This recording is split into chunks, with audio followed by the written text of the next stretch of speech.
And welcome back after a week off. An entire week off.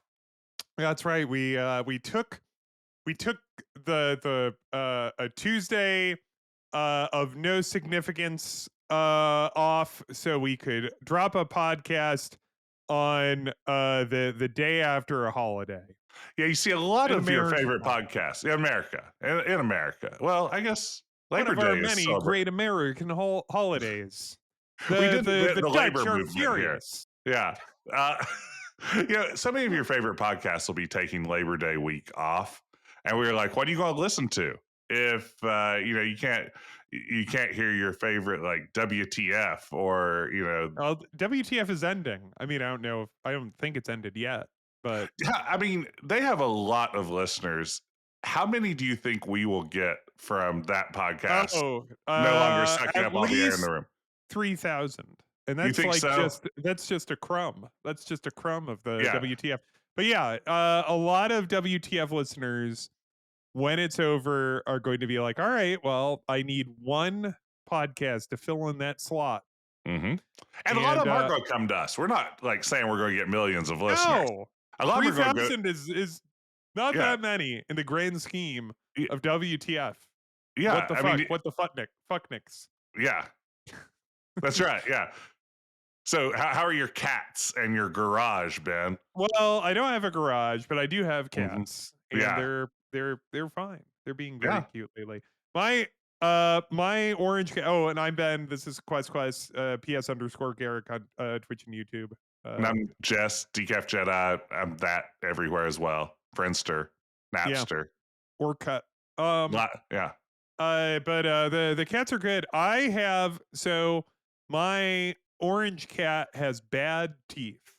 Oh man. To the point where the vet told me on a checkup, you're gonna have to start brushing his teeth. And I remember I was like, okay. I think I've seen this Garfield strip. I think I know how this ends. I It's was not great for you. Okay, like who brushes a cat's teeth? Are you fucking nuts? Come on. And then I took him in for an unrelated thing, and the vet was like, have you been brushing this cat's teeth because his breath stinks? Wow. And I was like, I haven't. And they're like, you really have to brush his teeth, or you're going to have to pay us exorbitant cat teeth cleaning. And so let me tell you, veterinary medicine is just there to rob you blind. right. It's I mean, it's do just. You know any vets? Just my wife, and I know that she is. She's in it for the money. Yeah. Hey, our cameras are on. This is an audio, but Jess, could you tell your butler to please leave the frame? It's a little. Who's gonna hold my mineral water if he's not here? Oh, very good. But Teddy, so I do brush his teeth now, and I got him to do it, and even recently he'll like stand next to the toothpaste because he's so excited for that treat. And let me tell you something, he hates, like, he doesn't let me clip his nails. Like, I have to have like the vet clip his nails. But for some reason, like, teeth seem a lot more daunting than nails, but he lets me brush his teeth. I think because like I've gotten him pretty, like, he doesn't love it. But that'd be weird if he did. I mean, do you have any kind of ritual around it other than the treat? Like, you sing to him while you do it or anything like that? I sing to my cats all the time. Yeah. Do you just sing constantly? I do. I have a song in my heart. I have like a lot of nonsense. Like, obviously, I have a lot of little nonsense songs, and I don't even remember them, and they'd be honestly boring for the podcast. Yeah. But it's like, I'll look at the cats and just like sing little nonsense, little rhymes or whatever at them, which is a beautiful thing you could do when you live alone with two cats. Yeah. Cats love that. They love that shit. How you doing, Jess? I'm doing pretty well, Ben. I'm having an exciting day. I'm back to school and doing all. Yeah, doing all my back to school stuff and learning what it's like to, have to work a full 4-hour day again and just Fuck off. Oh, and trying to just get back in the groove of it all. Just doing my thing, man. Just chilling, relaxing. yeah, chillaxing. Well, Oh, I worked all summer. Uh, yeah, weird, and I'm going to continue working. I'm gonna work tomorrow. We're recording this, like on a work night. weird. Uh, but well, bless you and all of your students. Have you eaten anything interesting lately? Well, I ate something very interesting yesterday, but I haven't pinned down what yet. Does this have anything to do with why we didn't have a podcast out last week? And by no, last that week, was no, I that was just entirely again to give people something to listen to. okay, Post WTF. okay. Whenever that's actually ending. I don't know if it's next week, but it's a great time for new listeners to jump on any episode. But I mean, I guess the most interesting thing I've eaten lately. We had the West Virginia Cupcake Festival in town over the weekend, and Ben, I went to the Cupcake Festival and I sampled some delicious cupcakes. Now, what makes a good cupcake for you? What's a good cupcake? Now, I've had this discussion with my family and my pastor already this week. Because, that's something that everyone needs to decide for themselves. Right. For me, and I differ from my family on this, I'm a cakesman. Like, for me, it's all about a nice, not too moist. Like I don't want it to be soggy. There's nothing where I had a soggy cupcake at the cupcake festival and I threw it in the garbage angrily. Whoa. Yeah, I was like, I had a cupcake so soggy I couldn't eat it, which doesn't even seem possible. Now, I, I like a was it nice was cake. it undercooked, or was it just like, did it have a filling, or why was Let me it tell you what I think went wrong with this cupcake, Ben. what First of went all, wrong? the flavor was strawberry jalapeno, Okay. which honestly, right off the bat, it would have been 100 times better if it was strawberry basil. I think they would have gotten a lot of what they were going for.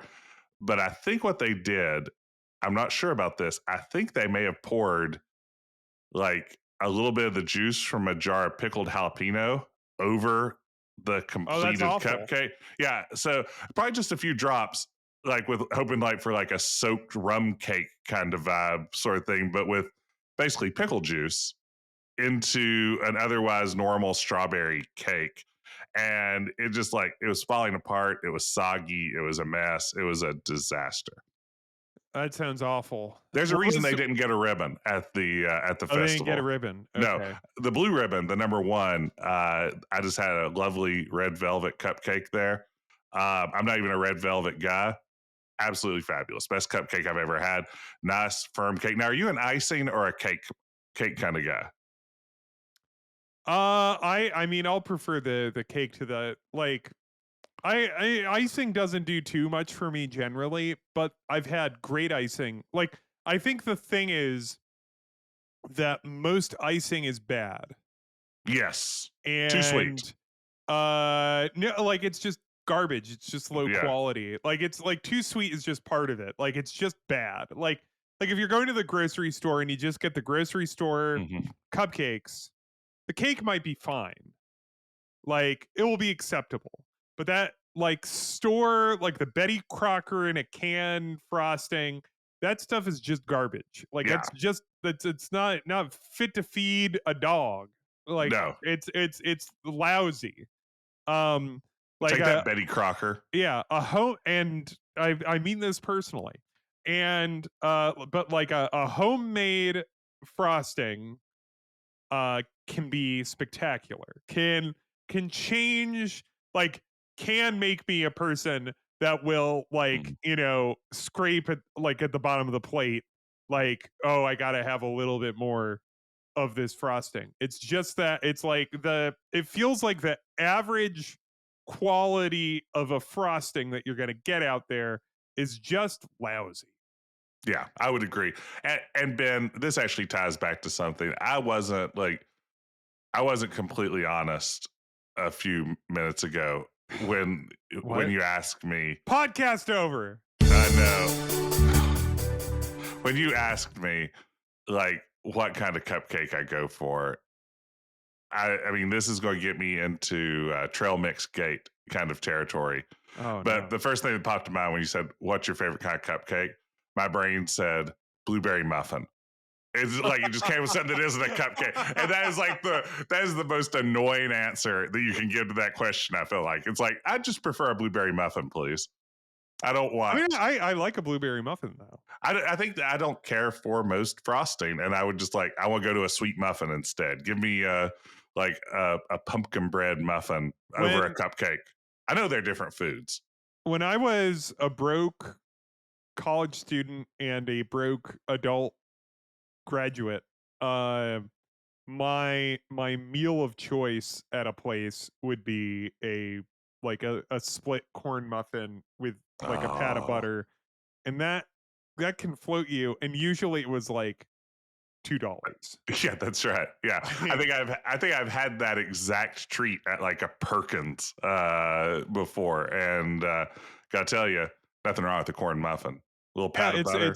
it's fine. But yeah, like I think the thing is that there's just I'm gonna say I'm gonna stand up on a soapbox right now. I'm gonna say that at least here, I can only speak, for the places for which I live.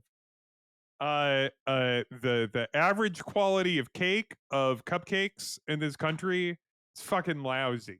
Yes. And like to the point because there are things that like the average is good, right? Like I think you could have like the average hamburger that you would have in the United States is probably a decent burger. You know what Pretty I'm hard. saying? Yeah, you're not going to get a terrible one, probably. Yeah. Like, but the average cake that you're going to have or like a cupcake is going to be bad. You have to Yes. like go up. Like you have to go up several rungs of quality before I think you have like a good cake. Yeah. Like for like on my birthday, like my boyfriend and I had cupcakes. Like he got like, it was just the two of us, so he just got two cupcakes, but they were excellent cupcakes, so Yeah. it was fine. Like, and the frosting was good. They were mango. They were from one of my favorite bakeries in the city. Like, you know so this is the thing. I think that like if you offer, like, if I'm at like in the office or like, a generic birthday party or something, I'm probably not going to be interested in the cake. No, I'm there with you. I would almost rather not have cake than have disappointing cake, Yeah, which is yeah, and I think that's probably what Marie Antoinette was getting at as well, right that's before she right. was That's killed. right. Yeah, just like it was more about the quality of cake available than it was just who could have cake and who couldn't. That's I think right. we lost a lot of that nuance. Yeah, well, history has been extremely cruel to Marie Antoinette. Yeah. And I think we should all sit down and listen and then apologize Hmm. in some sort of order. It turns out the monarchy you could do worse. you know, I was going to try out this. Well, I think we've had food talk for a little long, so you know what? I think it's time for us to talk for me to read some emails. Wow, there it is. There's the email music, Ben. I've got an email here from Mike, also known as Robot Spacer. It begins. Hello! I enjoyed your international games episode. Probably my favorite game from a French developer is Wapiti Island, a point-and-click mystery game by Lancor. You play as Jerome Lang, a detective who takes refuge from a hurricane on his way to Japan. When he arrives at Wapiti Island, he's asked to investigate the disappearance of a woman named Marie. Have you played this, Jess? I saw you nod.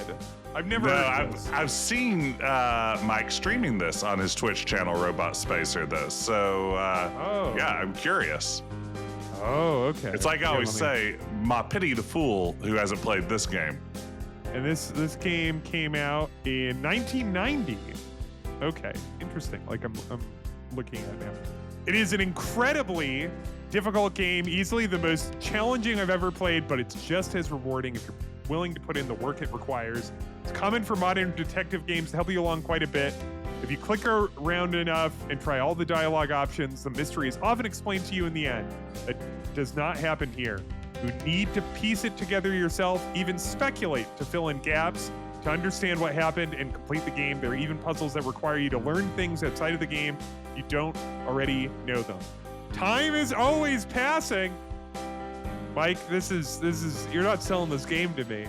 I'm going to learn something. Yeah. And time's going fast. And you only have a couple days to solve the case. There's a large list of verbs, a debate menu to choose how you interact with characters, and an extensive list of conversation topics that expands as you learn more. There's a huge number of objects to pick up, but you'll need to forget the standard adventure game advice of pick everything that's not nailed down. Your inventory is limited to just 6 items. The more, most things you find are just everyday objects. You can hide to spy on people, but you'll need to be careful or you might get spotted or knocked out or killed. You can follow characters as they move around the island, but if you keep it up for too long, they'll distrust you and refuse to talk. Speaking of talking, the game uses synthesized speech for character dialogue, a feature pioneered by its predecessor, Mortville Manor.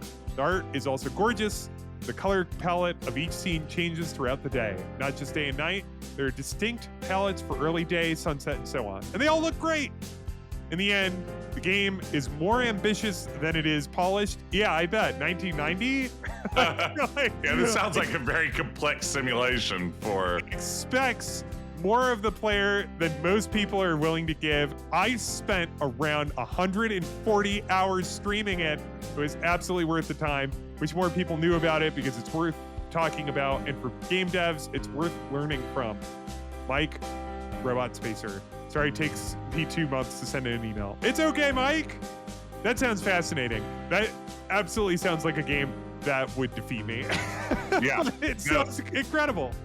It's very pretty. Like I'm looking at screenshots of it. I mean, it may have a little bit of Amiga palette. I'm not sure, but it's a great looking game. We're always talking about how we wish more adventure games were 140 hours long. PC Gamer writer, this is on Wikipedia. PC Gamer writer Richard Cobbett, who I believe we met once, felt that despite the game's only takes 10 minutes to complete, I'm reading that verbatim. I'm gonna read that again. Richard Cobbett felt that despite the game only takes 10 minutes to complete, it's have a legitimately clue which could go on for months or years. You know, I didn't want to say anything about Richard's grammar while we had him on as a guest, but sometimes it can be.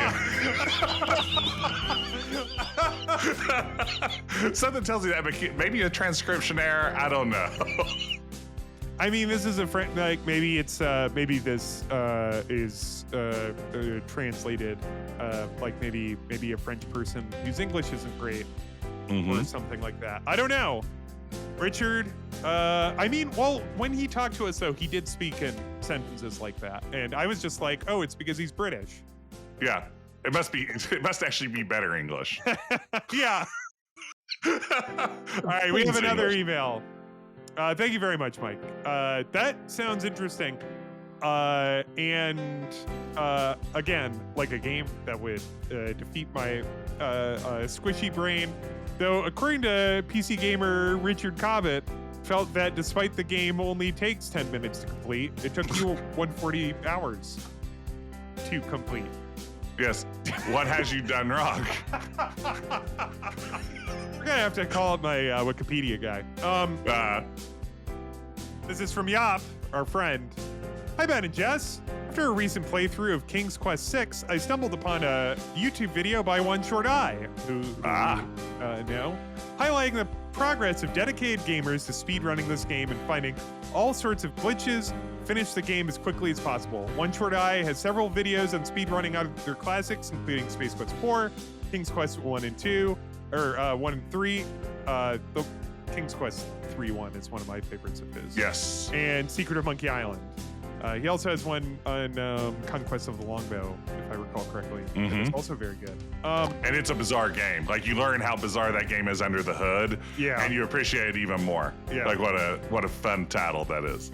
On the one hand, I'm impressed by their strategies and dedication to find glitches. On the other hand, I feel that adventure games are not suited for speedrunning. So it's all about enjoying the story and contextual puzzles. That's why I always thought the Control-W combination Monkey Island that precedes you to the end screen was hilarious. You won. What do you guys think? Especially curious how Jess feels about speedrunning King's Quest 3 and his beloved Space Quest games. And then he has a second question, but this has been answered, I believe, by a different podcast, maybe. Another topic of potential interest, what are your favorite soundtracks? We talked about music. I don't know if we necessarily said which our favorites were. Probably Grease. I'm a big fan of the Neverhood, Grim Fandango. That's an incredible one. The remakes of Monkey Island 1 and 2, those are excellent. And some of the Sam & Max music, the stuff for the Telltale, like all of the Sam & Max music, both the original and the Telltale. Great. Thank you for making this great podcast. All right, first, speedrunning. So I have an answer on that of the, like, why do it? Like, you know, it's kind of against, you know, because I think you have a better argument if it's like, you know, like Mario, right? Like, because it's just like, we're literally Sonic, you know? Yeah. Like, you know, the way, and perhaps Jess and I have had a discussion about, you know, talking about speedrunning for an episode. Who can say? But to me, like, when I've watched speedrunners, and I enjoy watching Quest for Glory speedrunners specifically because, like, those games have so much that can be bent and broken because of how they are. Is like what I see when I watch people speedrun those or any adventure game is, like, especially with like old Sierra games and old LucasArts games and like others that you might have had when you were a kid, there's kind of a burnt-in assumption that you've probably played this like dozens and dozens and dozens of times. And I think that, like, speedrunning them is kind of a way to enjoy it in a different way, because it's like, if you're like, you know, playing Space Quest 4 for the, you know, 50th time, you know, maybe you want to spice up the action in the bedroom a little bit. Yeah, absolutely. That's what I always say about Space Quest 4. You know, I think for me, part of what I enjoy, like, I have to admit, I didn't watch a lot of speedruns until I got into One Short Eye's videos. Aren't you in one? Yeah, I was in one about StairQuest. That's right. I mean, I'm a former world record holder in StairQuest, so I mean, I want to brag. I mean, that time has now been cut by like 94% or something, but there for a brief shining moment. But it was his videos that kind of got me into it, and I had to admit, like, understanding how they iterate on these speed runs, which I think is what One Short Eye's videos do such a good job of, is like walking you through how these speed runs evolve and how they discover these glitches and hacks, and then how they just get better at exploiting them over time. I think it gave me more of an appreciation. I think in my head, speedrun was just like, oh, that's just people who have quicker brains and hands than me. Yeah. And I think that gave me a better appreciation watching his videos of how much research and work goes into making those runs go. And in some ways, like, when I watch them, it's almost the same thrill I get from watching like pro sports. It's like, yeah, my body could never do those things, but it's kind of cool to see someone else operating at like peak performance and pulling this sort of stuff off. So some of the shit, like, I think there's a Quest for Glory streamer, I think it was Mr. PR Miller on Twitch. I think I saw him, and apologies if this was someone else or if this isn't something he's done, but I think I saw him do like blindfolded or something, like something really intense, Quest for Glory 1 EGA, and like, or I just saw him do like just really impressive things where it's just like you can really precisely do, like, it becomes like this very precise set of movements that all have to be exactly timed. And when you watch someone do that, especially like a and there's a bunch of, as I said, Quest for Glory is my favorite one to watch because there's just a lot of really interesting stuff happening in those games for that sort of thing. Like you really get to see people do like all sorts of weird stuff with those games, and it's just like I like seeing these games that I've really inhabited the hell out of like look different and be interacted in different ways. Like, it's kind of like, someone using it in like a mixtape of some kind or something. Like they're using it in a way that it wasn't intended, but producing entertainment nonetheless. So I think that's really cool. But yeah, and if for any of the listeners, if you haven't watched any of the One Short Eye videos on YouTube, they come highly recommended. They're all like like as has been evinced, like he just does a really good job of like taking these concepts and explaining them in a very entertaining way. Yeah, and to people who aren't part of these communities already and know that this hack was discovered 3 years ago, and where all these things came from and how these speed runs suddenly go and get cut in half after years of being stuck around one point. They really do a good job of narratively telling you the story of how speedruns develop. So yeah, check out One Short Eye, and thank you so much Yop for the question. Yeah, and speaking of questions, what have you been playing? Wow, not my best, No, but, I mean, that's but we spent so much time on those emails. Yeah, segueing to a question with the question, here's a question, isn't exactly, but I mean, all the same. I mean, I'm not here to tell you how to do your job, Ben. Yeah. I mean, that's not how I would have done it, but I'm not here to tell you how to do it. What have I been playing, Ben?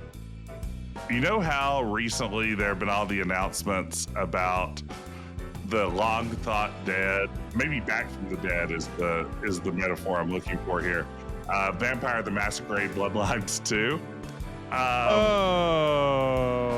I'm excited about this. Yeah. I mean, and that's an interesting story in and of itself. Some really sketchy looking day one DLC that locks up a couple of vampire clans and all kinds of other stuff. But literally just reading about it in the news and what a possible disaster this game could be made me desperately want to go back and play Vampire the Masquerade Bloodlines, and that's what I've been doing lately. I've been spending some time. Those are some good streams, early Jess streams. Yeah, maybe I'll revisit it on stream sometime because those are good streams. I just love that game. I mean, everybody like saying this is. There was a time we all pretended like this was an underappreciated classic, but now it is. It receives universal acclaim, so it's kind of hard to treat it like anything but an absolute undisputed classic at this point. It's one of those things where it's just like, at the time and even still like today, like it's still pretty buggy, right? Mm-hmm. Well, fan patches, like there's a fan patch that adds content that fixes countless bugs, that re-implements features that never appeared in the final version, because there were just a ton of assets sitting on the disc for quests, for characters, like fully voiced, ready to go, that just didn't make it into the final disc. So fans have restored most of that, like the fan patched versions of of Bloodlines run really smoothly, and just adds so much content back into it. So every time I go back and play it, it's a few years later, and there's a new version of the patch out that's added even more quests that weren't there originally, and fixed more broken quest lines and restored mechanics that didn't actually make it into the game. So that's always its own little adventure, just seeing this work that the fan community's put in the intervening 3 or 4 years between playthroughs that I do. It's funny, like, just how, like, it is an acknowledged classic, but it still is still not a game that has been played by like a ton of people, right? I mean, not like I mean, like Fallout New Vegas, let's say, like that. Yeah. I would say has a similar kind of situation, but I would say a lot more people played Fallout New Vegas. I think so. Right? Yeah, I mean, I would say that's safe. So yeah, I mean, it's definitely one that I think This is like a Velvet Underground. Yeah. Like, yeah. But I mean, it earns its reputation. It's a wonderful game for a reason. Everyone should, if you haven't yet, go back and play Vampire: The Masquerade Bloodlines. It's the game that I installed Steam for the first time. It's my first Steam game. Had to activate it on Steam. Wow. Yeah. I mean, it was because it was a Source Engine game that came out before Half-Life 2. That's right. And I think they had to delay release of it because of Half-Life 2. I think that in their contract, I believe if I recall correctly, they had to release after Half-Life 2, even though it was done well in advance of Half-Life 2, which makes you wonder Why how did it they released take with the so much time? broken content. And yeah, which probably the answer is the game industry sucks and its business practices are horrible. Yeah, we know the answer to that question. For sure. But when I think about questions, the question that I want to ask is, what have you been playing, Ben? Jess, I've been playing a brand new game, brand new-ish. It hit 1.0. It came out of early access. It was in early access on Steam for a year or so. And so I'd been interested, and I had seen, it was a game that hit 1.0. That I was interested in, and then I saw 2 people say, "Oh, this is pretty good." And I was like, "Good enough for me," and then I bought it. And you want to know what? It is good enough for me. And the game I'm speaking of is The Rogue Prince of Persia, which is it is essentially Prince of Persia, Dead Cells, and it's by the people that did the Dead Cells DLC, most memorably the really good Castlevania Dead Cells DLC. And it feels like, if you took Dead Cells and you just added a little bit of Prince of Persia parkour magic to it, and good enough for me. And the thing is I've been I've been having a great time with it. I'm not great at Dead Cells, and to be clear, Dead Cells it's still around. You can buy it. An extremely good kind of tough roguelike, kind of combat focused. It has a little bit inspired by Metroid in it, and it's a very fun and addictive game with very tight controls. It also had the benefit of they were constantly updating it for a very long time, so it has a very nice tight feeling to it. This only It's gorgeous. is out. Yes. This is only out of the oven, just to 1.0. And there's 1 or 2 things where I'm Dead Cells did this better, but Dead Cells, again, at 10 years is shit or whatever. Rogue Prince of Persia is absolutely beautiful. It has incredible music. It has that really fun, I watched a little video. They talked about how they were kind of inspired by Prince of Persia: Sands of Time's combat, like to kind of try to do that in 2D. It's a lot of fun. Like, it is a Prince of Persia adventure where like it it sort of generates levels. It has very recognizable level parts that it mashes together. And you're like, okay, like, I mean, yes, this is randomly generated, but like, I've already seen like, this chunk of tiles together or whatever. Yes. But it's fine because you know what? It feels great. Prince of Persia stuff can be hit or miss, but when it hits, Prince of Persia is amazing. And I think this is I think this is good Prince of Persia. I'm really enjoying it. I'm not great at it. I have not beaten the first boss. He keeps kicking my ass, but I'll get there. Yeah, I'm looking at gameplay footage, and I think I would be terrible at this game, but I kind of want to play it. Here's what I'll say to you, Jess, and this is what I'll say to anybody. Like, if you're curious but you don't think you could do, like, you think it might be like too spicy, try out Dead Cells, because that will be sold, like, just base Dead Cells, which is, without any DLC, will probably be pretty, like, whenever, the spring sale or whatever, or fall sale, losing track of time. What's a long episode? Get Dead Cells, because the thing is that I played Dead Cells. I had it on Game Pass when I had Game Pass, and I was like, people told me, oh, there's this game Dead Cells and it's really, really good. You should play it. And I was like, that's too hard for me. That's not the type of game I play. And it is just so tightly designed that it kept pulling me in anyway. And then it ended up getting me. And so now I'm already in the tank for Rogue Prince of Persia. But I would also say, if you want to just get Rogue Prince of Persia, you should do that, because more people need to get it so they support it the same way they support Dead Cells. Because I don't think this is taking off in the same way, and that makes me a little sad. Rogue Prince of Persia, a lot of fun. There you have it. Check it out. Thank you, Ben.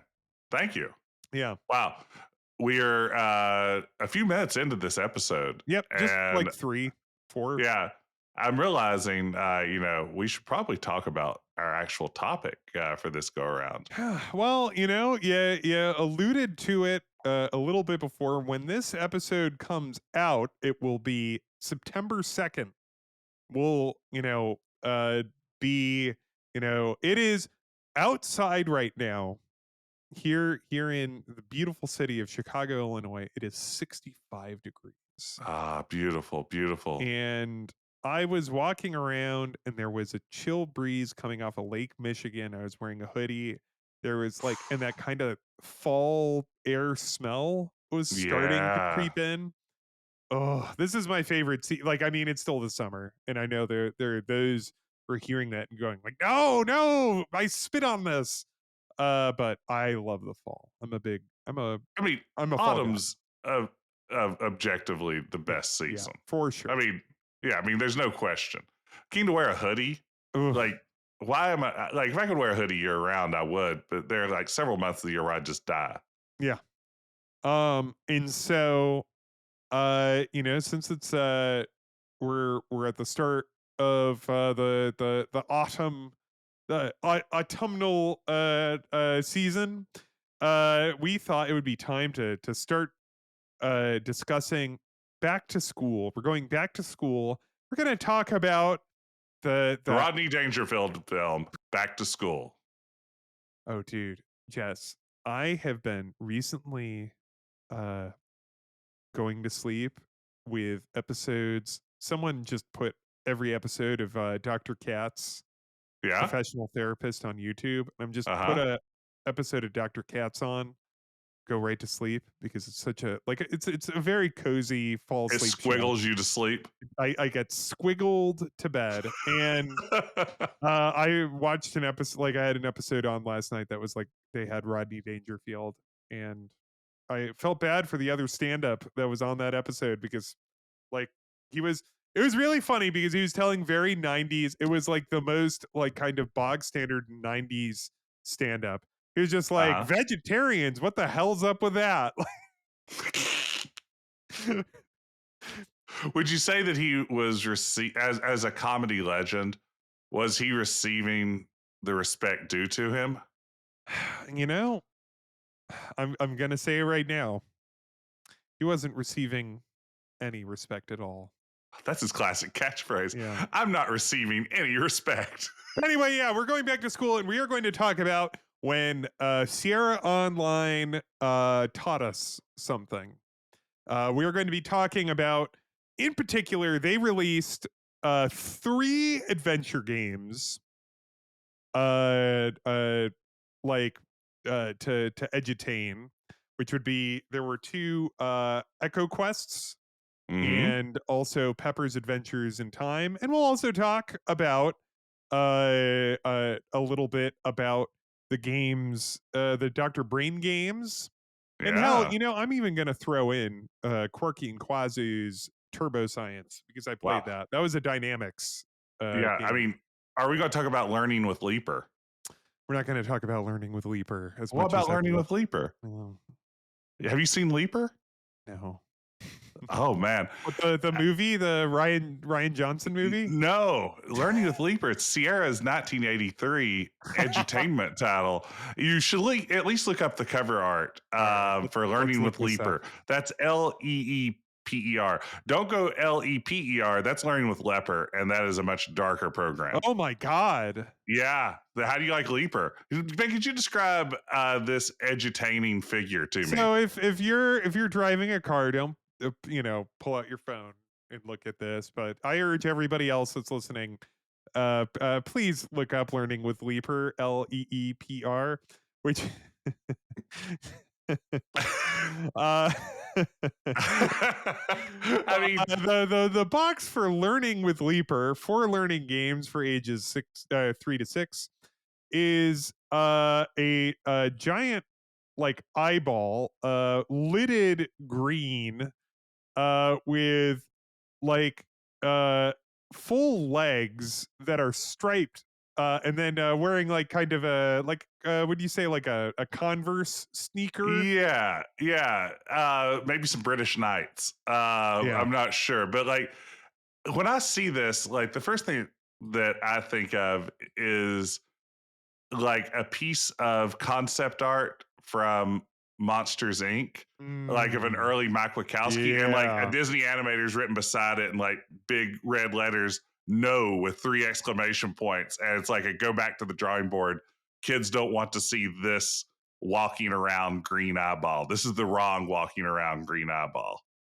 I want to once again pick on Wikipedia for a moment to say under reception on Learning with Leaper, it says Learning with Leaper was well received. Citation needed. Yes. Well, I mean, we could think about its follow up, learning with Fuzzy Womp. Yeah, I saw that. I mean, it's just sort of lazy. I mean, it's just like I don't know, like a green paramecium. I don't know what that thing's supposed to be. Fuzzy Womp is a little Fuzzy Womp kind of looks like Southpaw. He looks like an embryonic Southpaw, the mascot of the White Sox. Okay. Like take a look, Jess. Like look up Okay. Southpaw White Sox. Southpaw White Sox. I think he looks Learning with Oh Fuzzy wow, he Womp. really does. Yeah. Do you think that Fuzzy Womp grew up to be Southpaw? I am actually totally positive that uh This is like him in his like boarding school days. yeah. I mean, he is wearing a cute little bow tie. Yeah. Anyway, Those aren't the games we're talking so about. yeah, those aren't what we're talking about. We are not talking about It Learning seemed with like we were for a minute, but we're yeah. not. But anyway, so Here's there what I this want to an ask. interesting yeah, there's an interesting thing about this and I think this is what you were about to bring up, which is that I played Ecoquest and Pepper's Adventures in Time, Island of Dr. Brain, and Quarky and Quazu's Turbo Science when I was like a 10-year-old. Yes, this is why I wanted to So ask. I I thought played that was the them age case. appropriately. Yeah. And this was my like these are games I did not play at the time because I was old enough by the time we get to like 19, 92, 93. I'm an older teenager. And when I would flip through Interaction magazine and see like something about Castle of Dr. Brain, I'm like, that's a baby game for babies. And there's no way I'm playing that. Give me something extreme like Inca 2. Well, Inca 2 doesn't have the beautiful music, so whatever, Yeah, but no, I mean, so I'm curious. Like, as a kid, first of all, were you edued? And second of all, I guess my follow up question would be, were you tamed? I would say I was mildly edued and definitely tamed. Okay, good, good, Um good. like I think probably Turbo Science probably of the ones I listed, probably Turbo Science taught me the most. I would say Jess, as a if you played Castle or Island of Dr. Brain at the like as a snotty teen, you would have been Yeah, pretty perplexed because some of the exercises in those yeah. games are fucking hard. I played about an hour of Castle of Dr. Let's Brain in let's let's talk preparation. about Castle Dr. Brain, Yeah, designed by was it Lori and Corey or just I, Corey? I I believe think it might have just just been one. Corey. Yeah, I believe this is just a Corey. this is just a Corey joint. Yeah, Um and so of Quest for Glory and Corey Castle Glory. yeah, so Castle of Dr. Brain is a game that I wouldn't necessarily classify as a like a full adventure. I would say it's more of a kind of a themed narrative puzzle compilation. Professor Lighten them up. Well, a little bit. It kind of has a little bit of that. But it is in the SCI engine Hmm. like everything else is. And it's also like because it's made by like designed by Corey Cole, it's unbelievably charming. And Yes. the puzzle of it is that you have to like get through Dr. Brain's like diabolical castle. Like what's the story? Like you have to find him or something, right? Yeah, Like you what's the want to become story? his lab assistant. Like the goal is you're That's gonna right. like find Dr. Brain, you're applying for a job, I guess, as his lab assistant. Right. And basically, Dr. Brain, like when he hired his architect to design his castle, like he also just had the architect like 101 fun puzzles book and told him build rooms based on all these things. It's like you like tangrams, we got tangrams. You Yeah. like jigsaw puzzles, we got one of those. There's You like want a crossword? programming puzzle, at least in There is. Island, but I'm pretty sure that Yeah. Castle has one There's a too. circuit building, like, how you They're put together like current on a circuit puzzle, a truth telling and lying robot scenario. I mean, it's kind of like, it feels like, and I say this complimentary, in a complimentary fashion, it feels like you just thought of like, what is every kind of puzzle we can implement in SCI and just like, let's cram it into this ding dang game. and Island of Dr. Brain is pretty much more of the same. Yes. Uh with like a tropical theme. Which is pretty cool. Yeah. But the like I think the the edu part of that the like is, and I think this is what they had on all of them, was it's like they taught like kind of critical thinking. Like Yes. they're there to like the circuits puzzle, like especially I can imagine with like the programming stuff. Like it's like if you start to get an aptitude for that as a small child, which I learned I do not have. And I still don't. Like I still play. Like I'll go back to a Dr. Brain every now and again, Yeah, I and mean, be like, I didn't Jesus. breeze through Dr. Brain. I want to be very clear. Like some of these puzzles, I mean, anyone who's ever watched me stream a game knows this puzzles aren't really my strong suit ever. But yeah, I mean, they're on some of the higher difficulty. These are, these are tough. I mean, this also sometimes it's Hangman, and that's pretty easy. Yeah. Or it's a maze. I mean, one thing you mentioned. I mean, again, this is a Corey Cole game to its core. Even though I don't think it's strictly necessary. The game has a look icon Oh, and yeah. dense descriptions. Like every room, all of them are packed with little hot spots. Josh would love it. Yes, absolutely. I mean, it's just jam packed, and of course, every one is basically a pun. I mean, it is packed to the gills with wordplay puns. Just class. It's like some of your favorite messages from Quest for Glory just and that's all there is. Like it's just pun on top of joke on top of wordplay. I wonder if, all right, store this in the bank if we get to talk to Josh a third time. Mm-hmm. If him and Corey ever had like a pun off, It's a good question. because that's something that the two of them seem to, and maybe Lori too. I don't know. I don't know where the balance, but like you think about like No Man in Quest for Glory 5, Yeah. you know. But yeah, like those I I include the Dr. Brain games even though they're not necessarily, like full point and Mm-hmm. click adventure games in the way that we think of them. Is that they are intensely Sierra games. Yeah. They Something have that that jumped out feel. about me at Castle was like as I was playing it, I don't know what it was, but I kept thinking it's like this feels like of all games, Space Quest One VGA to me. And I finally just got Moby Games and it shares a producer and an artist with Space Quest One VGA is like, okay, this Oh. explains some of the vibes here. Yeah. I just something Yeah. about the graphics Yeah. and the No. style of it. It's like, Right. oh, this feels like, and for me, everything's just at some level, everything's just riffing on some Space Quest game. All games are somewhat derivative of Space Quest. Yeah, I'm looking, like there's like like I'm looking at this screenshot of like the circuit room or something, and the way Yeah, that it, like, who the person who did the art, like, kind of like has things curved and uses certain gradients and stuff like that does look very much like Space Quest 1 VGA.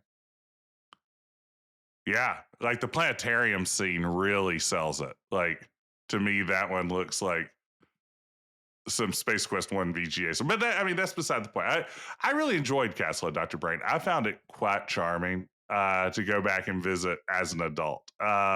It's a very chill hang, which I think is the best thing it has going for it. Yeah. I didn't realize this. I was looking at some of the credits for these Dr. Brain games because later we have the Island of Dr. Brain, and then the Lost Mind of Dr. Brain, and the Time Warp of I had lost mine. So like yeah. after Island, I don't even think they're designed internally at Sierra anymore Yeah, I after don't think Island. so. I think it was like by a different company that like was swallowed up by Sierra or some Farmed out. Yeah. Yeah. I mean, but I had Lost Mind of Dr. Brain and I loved that as a kid. I would like to revisit that. I haven't played it since I was a kid. yeah, I don't think I realized that Corey Cole only worked Only worked on on Castle. Castle. Yeah, I think I Yeah. just in my head that whole series was him. I think I just associate it so closely with him. I Island kind of maintains that feeling. I would say, yeah, from watching playthroughs of Island, that's my. It definitely feels like it is trying to keep that vibe of Yeah. Castle of And Doctor Brain going. some people, like, I will always have fondness for Island because that was the one that I had as a kid. But like I do know that there are people that like I've read people that say like, oh, Island just doesn't quite have it in the way that Mhm. Castle does. There's also levels of difficulty in it Yeah. too. Island is more the same as I said with the tropical. It also, I'll note, came with a pretty hefty manual, if I recall Yes, correctly. the manual was called the Encyclo-Almanac Dictionaryography. Hmm? And you'll never guess who at Sierra came up with that wordy name. Who would that be? Josh Mandel. How interesting. Yeah. Yeah, the Encyclo-Almanac Dictionaryography. That was the manual. All right, well, let's move on to let's talk about Pepper's Adventures in Time, I which really is a game I love adore. Yes, I love Pepper's Adventures in Time. I think this one is the. I mean, I I think guess this I don't know. actually might be the best of the three straight adventures. I do too. You Uh, know, and I will say, if I EcoQuest had, One puts up a good argument, yeah, but I think if I Pepper's is had the a best one. nickel for every time a 1993 adventure game involves someone named Fred sending other people back in time to meet Ben Franklin, I'd only have two nickels, but it's kind of That's wild that more that happened nickels than you twice thought you'd have. in 1993, right? Like, I mean, what are the odds that someone named Fred would send people back to meet Ben Franklin in both Day of the Tentacle and Pepper's Adventures in Time? And what I like about this one is it also asks the question the historians have been asking for generations. What if Oop, Ben oop. Franklin had weed? What's the plot of Pepper's Adventures in Time? Well, I guess was it's her Uncle Fred. That's right. Hmm. Hmm. Uncle Fred is going to go back in time and inject some of the 1960s hippie spirit into colonial America. Hmm. To what end? Why is I he think he doing that wants to again? like it will help him take over the world or so. Like I don't Yeah. remember exactly Legalize what it, bro. Yeah. I I don't don't know. understand exactly what like why that was or not, but yeah, Yeah. And Pepper is a spunky kid with a grouchy dog named Lockjaw. And now she's back in colonial times just stirring up trouble. ah shit. Josh worked on this. I guess I should have asked him about this because I love this game. Yeah, no. I realize Jane Jensen worked I on this thought that too, this right? was yeah, it's the design credited and on Moby Games it says Gano Hain, Jane Jensen, Josh Mandel, and Lorelei Shannon. And I was always given the understanding, but now I'm having doubts. Like I don't recall where I saw. I always thought that this was kind of like Lorelei Shannon's game, but maybe I I believe she did the text and dialogue. I she think did that's do what the she's text and credited with. dialogue. Yes. So it was a murderer's row on design between Jane Jensen, Josh Lorelei, and Gano, who also did, of course, the Ecoquest games. Um Uh, so I'm gonna throw out some big thoughts on Pepper's Adventures in Time. Which is to say, and so this is a straightforward point and click adventure game. Um, I'm gonna say that Pepper's Adventures in Time is a game where they tested out a bunch of concepts for later Sierra games that they would like come back to. It is mhm. in the like it is I think there is it is no accident that Pepper's Adventures in Time has is broken into chapters which you can select at the start of the game, and Mhm. so you can just skip ahead to chapter 3 or chapter like you can I think it's 6. I could be wrong. Um and then just like one generation like within Sierra later, like once they get to the like Windows CD games, so you have Phantasmagoria, King's Quest 7, Gabriel Knight 2, and so on. Yes. Those all are broken up in the same exact way as Pepper's Adventures in Time. And I think that is entirely intentional. And that would have been a great question for Josh. It would have been.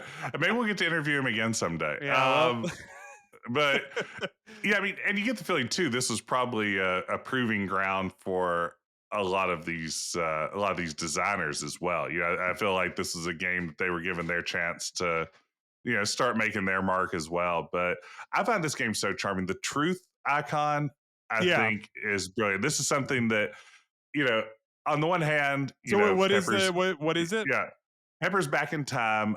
Some of the timeline has changed now because we have hippie stuff in colonial times.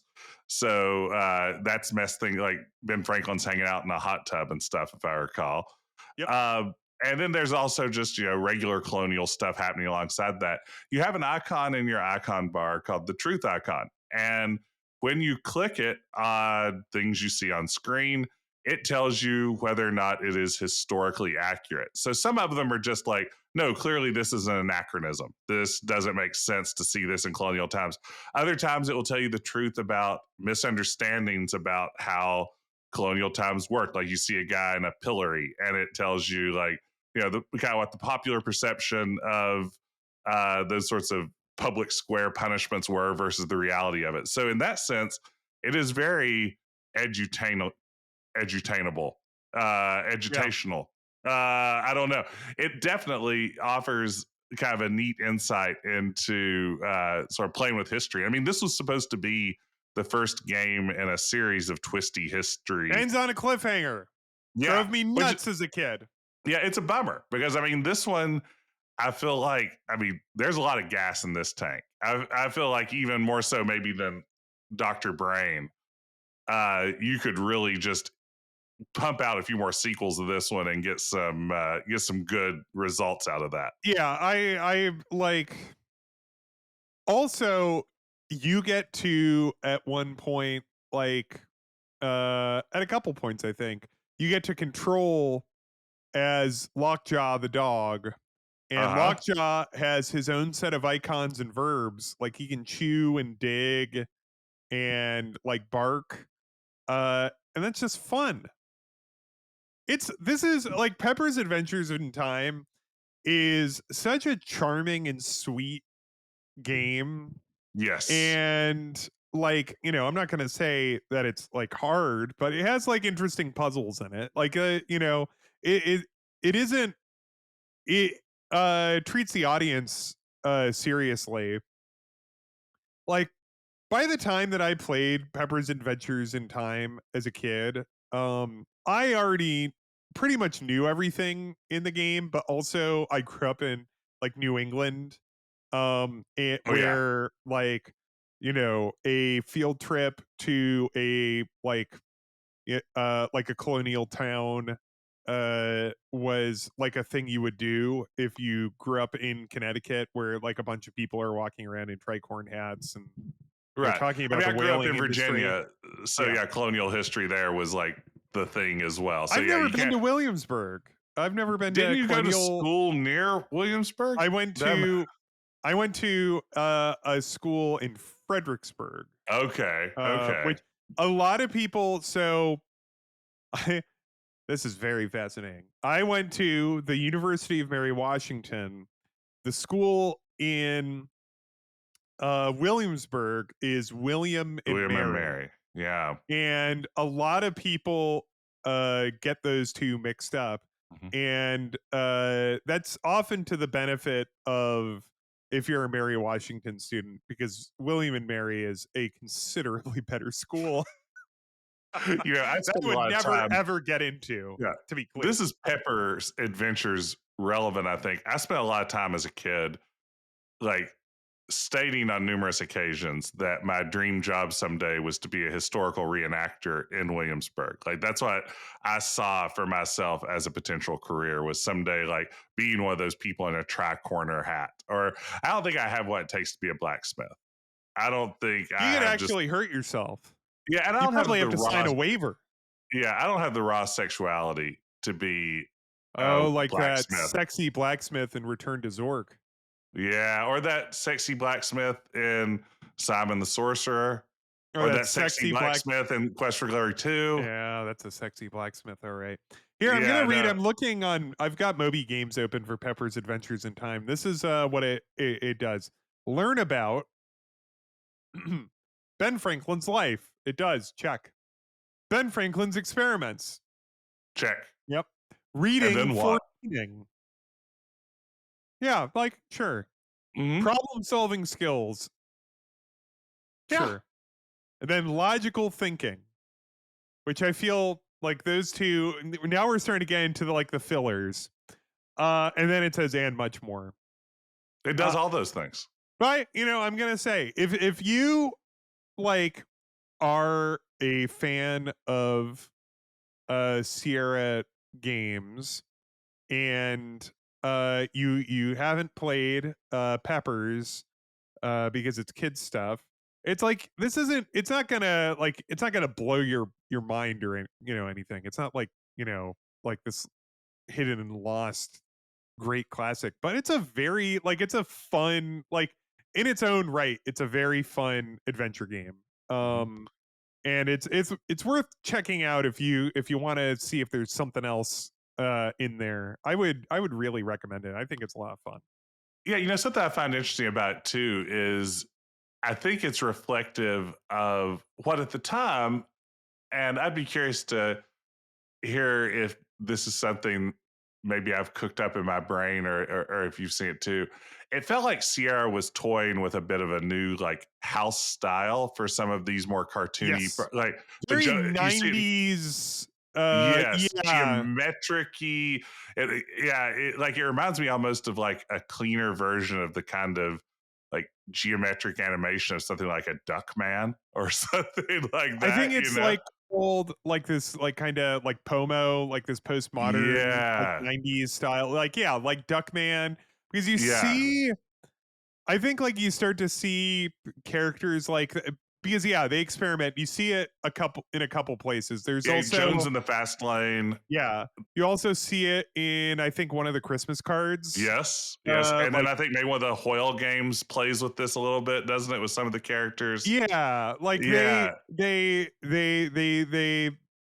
that's a good call because yes, it's a very 90s style of yeah, art. It's these very strongly defined geometric shapes with then kind of askew like kind of Picasso inspired yeah, skewed facial elements, not like yeah. a full Picasso, but the two eyes will be slightly off, Yeah, right? I'm looking at a screenshot of General Pugh on Moby Oh, Games. I hate General Pugh. I mean, just get a look at that guy. He's all kinds of shapes jammed together. Yeah. Man, yeah, that's yeah. That I find that interesting. I think Pepper's Adventures looks good overall, but I find that style a little off-putting. Maybe Oh, it's you don't just like that style? I don't know if I do. I don't. It I think it. kind of makes me nostalgic Yeah, I get because that. And it puts yeah, me in a mind of something very something very cool in 1993. yeah. No, I get that. Yeah, but no, Pepper's a great game. Like I said, if you're someone who's never checked out one of these Sierra edutainment products and you're a fan of their adventure games, I think this one's an easy recommend. I think there's a lot to like here. So then let's talk about the Ecoquest. So Ecoquest 1, search for Cetus. Um is that how it's pronounced? Cetus? I think so. I always said Cetus. EcoQuest 1 I is also a pretty good straightforward adventure game. I've never played I don't think I've played it with the voices on. I think I only played the disc version.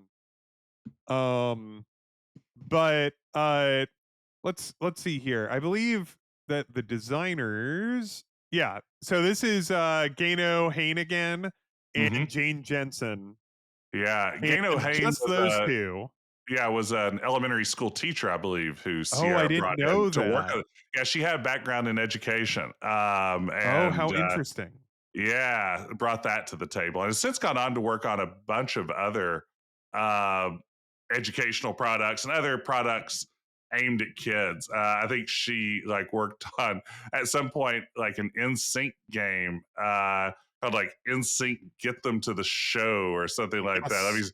Yeah, Maybe I've got her pulled up on the okay. I was like I'm for the fantasizing. Yeah, Game but Boy like Color, and then she worked yeah, on a couple Dora the Explorer, games and a yeah. Thomas the Tank She was on Engine Hero game. U. Look at that. It looks like, they tagged in a lot of, old pals, Yeah. Oh, anyway, uh, Barbie Generation Girl Got a Groove CD-ROM. Yes, please.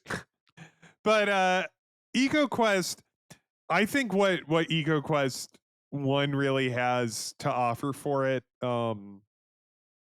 is that this game, EcoQuest 1 is 91. Yes. Uh, it, uh, this is you really, get a sense of, Jane Jensen kinda like, slipping in clever Uh huh. Jane Jensenisms because there's like kind of a so and let's say what the plot is. Ego Quest is you're Adam, uh you one day a dolphin talks to you and says that I believe that the great whale Cetus has Mm-hmm. gone missing and he needs your help.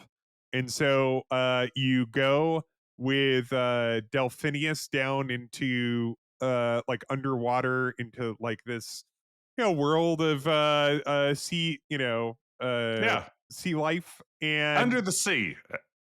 He likes you it better down where it's wetter. yeah and you learn all sorts about like life underwater, but then also about like pollution and how we're harming the ocean and how that's affecting the wildlife there and also the coral reef Yeah. and it is and then also though just for the fun of it there's uh like these like kind of Greek ruins or something there that it is like that this whole sea village is built around, which is what I'm saying is like kind of like there's kind of a underwater archaeology aspect of it that's Yes. kind of like mysterious and kind of beckoning you to explore it that feels more like, and I could totally be wrong, Uh huh. but that feels very like I remember playing it as a game, and there were parts that spooked me a little bit. It didn't scare Mm. me, but it spooked me. There were The parts, fish apartments. yeah, the fish apartments. But like there are parts like with like these um there's like this evil manta ray that like has been driven mad by like disgusting pollution. Like it looks pretty spooky in there. Yeah. Yeah. No, I mean, there's a great scene at one point where, like, I guess Adam just surfaces in the middle of the ocean and has a conversation with a fisherman who's throwing garbage off his boat. And the fisherman's just like, "What do I care about the environment? What's the ocean's gigantic? I can dump anything I want into it and it won't matter." And Adam's like, "But mister, it's hurting all the fish below." And, we all learned a lesson that you shouldn't pollute. You should give a hoot. Give a hoot. The what I one of the other things is that it's absolutely beautiful too. It Yeah. has really like there some of the background art especially is just really like we're at peak Sierra scanned in hand drawn uh settings. It just looks really great. Yeah, just the coral reefs are gorgeous. I mean, and of course, it gives them an opportunity to paint with a lot of the colors of the palette that Yes. maybe some of their other titles wouldn't be able to dip into. That's So you get true. some, It's yeah. very colorful in a way. Like, yeah, it exactly it. It looks very. It just looks great. I would say as a game, it's slightly less substantial than Peppers. I think, which Uh-huh. is fine. It's a game made for children. Yeah. Can I tell you my favorite thing about EcoQuest 1? Please go. There's I've posted this on social media before, but there is a fantastic letter in the fall 1992 Oh yes, issue of yes, yes, yes, yes, yes. Interaction magazine. Can I read a bit of this? Of course. Okay, this is a letter in the fall 1992 issue of Interaction magazine, the official house magazine of Sierra Online. Please place this letter in the correspondence section of the next interaction. The truth should be known. I am a great fan of your programs, and I have 21 of them. However, after I saw your articles about the new game Ecoquest in the spring 1992 issue of Interaction, along with news about new recycled boxes, recycled this, recycled that, I became infuriated. How can a company as great as Sierra give in to the doom and gloomers and wacko commie liberal environmentalists? How can you side with the same people who want to hold up the entire logging industry because of a spotted owl? I have observed some of the letters written by other people who are also being blindly led down the wrong path. I am 15 years old. I haven't been fooled by these people who want to hold up this country to save a seal or hug a tree. So why can't they avoid them? Let me tell you and your readers, there is nothing wrong with the environment. I repeat, all caps, there is nothing wrong with the environment. I want to know who we think we are that we can destroy a huge God created world like this. Who do we think we are? It's too bad that Sierra and other readers have been sucked in by those people who are supported fully by the Democrats in Congress, the same members of Congress who bounce checks totaling $10 million and favor a large socialist government. I hope you will publish this letter in your magazine and encourage other readers out there who feel the same way to respond also. I know you can't recall the game, but please rethink your decision on this issue in the future. Who sent that? Stephen Miller? Ion Martz, Chagrin Falls, Ohio.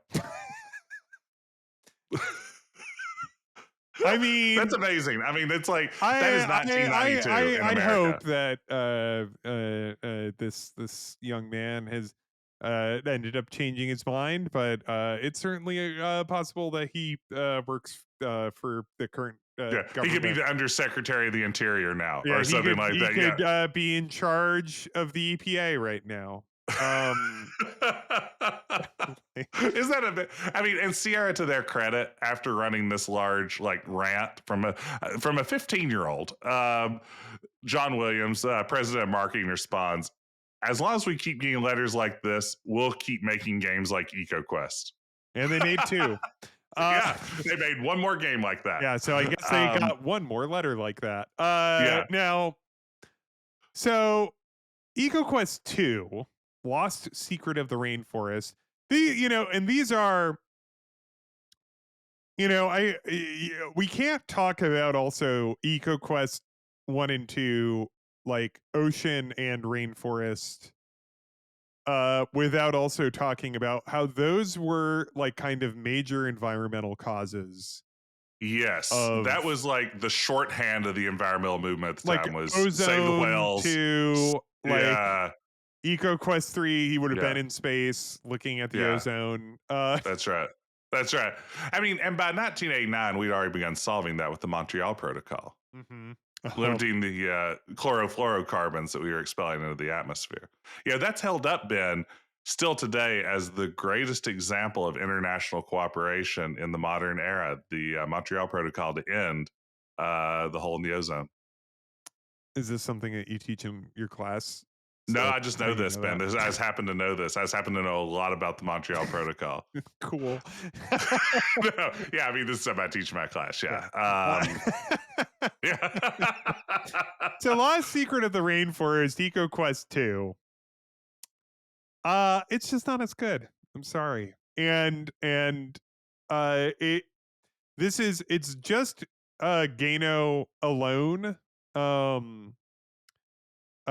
And like, so I think you know, I don't want to like, you know, pick on her or anything. It was just that the last one had like that kind of odd darkness that Yes. Jane Jensen brings to a game. Because like Yes. King's Quest 6 also has that, which she Uh-huh. also Yeah, weird did little some work bits. on. Yeah. Like she's very good at like just kind of making kind of a more mysterious world.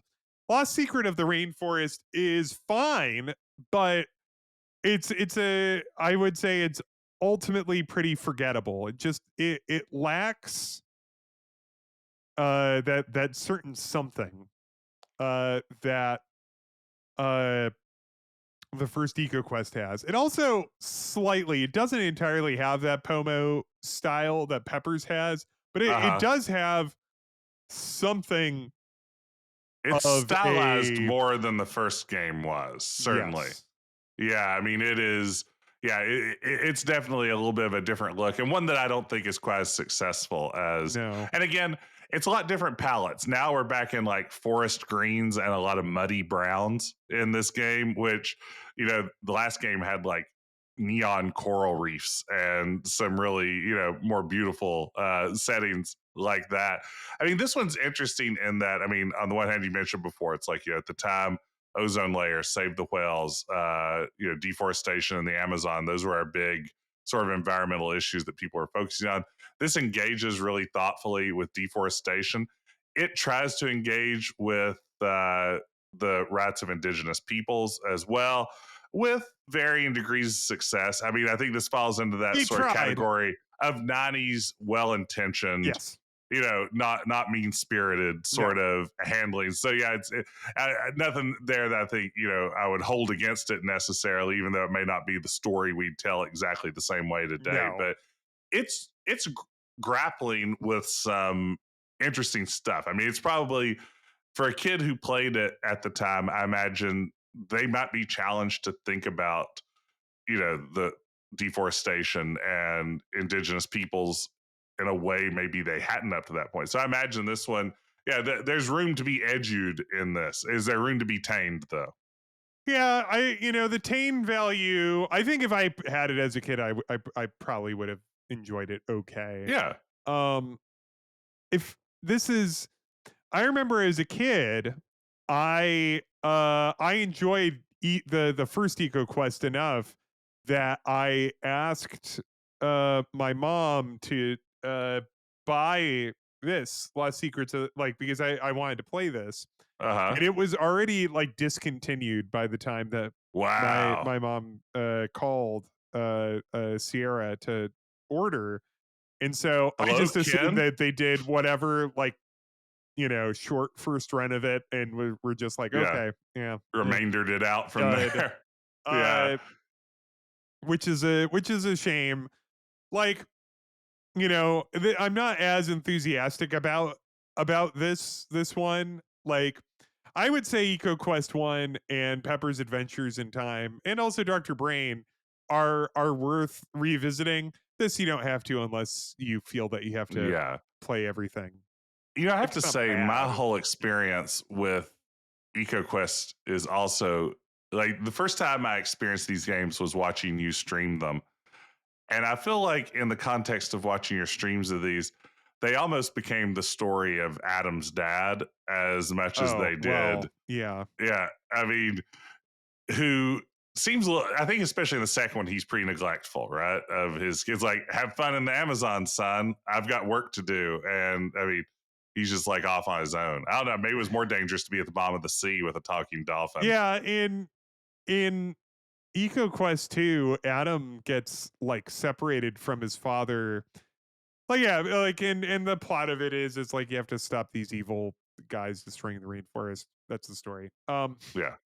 Like Bulldozers, Adam the whole gets deal. Yeah. separated from his dad really early, and in the first game, it doesn't seem as much of a problem. It's just like his dad leaves the room, and then Adam's like, "I'm gonna go for a swim," and then goes on this wild undersea sea adventure.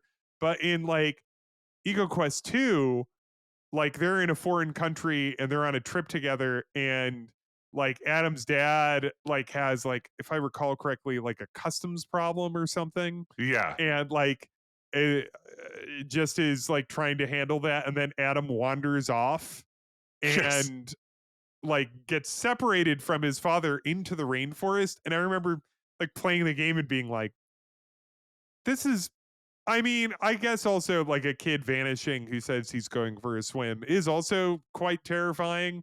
But Yes. something about Adam vanishing when his dad is like getting his papers straightened out That's a in little more real. like Yeah. at a like developing nation's airport, because it's like it's portrayed as like kind of a like a rundown airport Yeah. that Because they Adam's what, like 10, 12-year-old kid, right? I mean, he's not, yeah, he's a young kid.